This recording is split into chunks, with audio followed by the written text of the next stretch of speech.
6টা সেলাই পড়েছে। ইনজুরিটা অবশ্যই এটা একটা দলের সবার জন্য এটা একটা বড় একটা কনসার্ন। মানে আসলে অবস্থাটা কি শরীফুলের?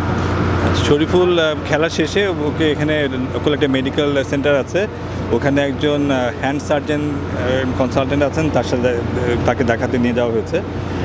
শরীফুল আপনারা জানেন যে ওর বোলিং হ্যান্ডের ইনজুরি, আপনার রিং ফিঙ্গার এবং যে যেটা আছে আপনার ইন্ডেক্স ফিঙ্গার, দুটো মাঝামাঝি জায়গায় একটা ক্ষত হয়েছে। তো এখন হ্যান্ড সার্জন যিনি আছেন উনি খুবই একজন এক্সপার্ট একজন এই ফিল্ডে। তো আমরা আশা করছি যে হয়তো পজিটিভ কোনো খবর আমরা পেতে পারি।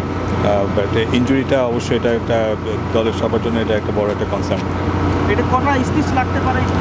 এটা আসলে তো আমাদের পক্ষে বলার একটা ডিফিকাল্ট। যিনি সার্জন যিনি দেখবেন, উনি দেখার পরে উনি যেভাবে সাজেস্ট করবেন সেভাবেই। But they have the best possible treatment facilities available here, সেটাই হচ্ছে আমাদের কাছে সবচেয়ে বড় পজিটিভ দিক। এই মুহূর্তে বলা খুব ডিফিকাল্ট, কিন্তু যেটা আমরা জানি যে আমরা সর্বোচ্চ চেষ্টা থাকবে তাকে সবচেয়ে বেস্ট যে চিকিৎসা এখানে দেওয়া যায়, তারপর বাকিটা আসলে এই মুহূর্তে আসলে বলা খুব ডিফিকাল্ট।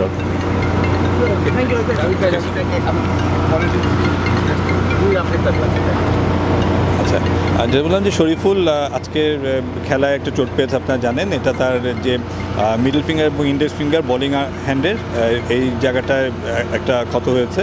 তো খেলার পরে শরীফুল একজন হ্যান্ড সার্জনকে দেখাতে গেছেন এখানে লোকাল একটা মেডিকেল সেন্টারে, এবং আমরা এখনও আপডেটটা পাইনি।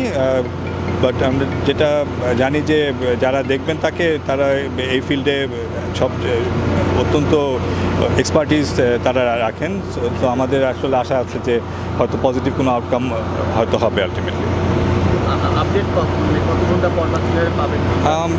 শরীফুল আসলে খেলা শেষ হওয়ার পর তারপর প্রায় হাফ অ্যান আওয়ার পরে তারপরে গিয়েছে। তো এখনও আমরা ওয়েট করছি, হয়তো আজকে একটা আপডেট পাওয়া যাবে।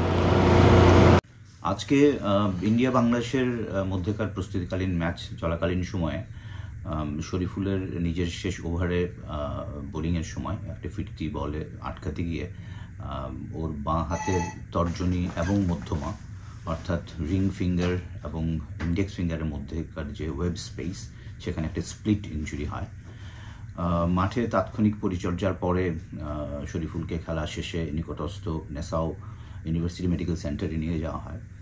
ওখানে হ্যান্ড সার্জনের তত্ত্বাবধানে ওর এই ক্ষতের উপর একটা মাইক্রো সুচারিং করা হয়। 6টা সেলাই পড়েছে।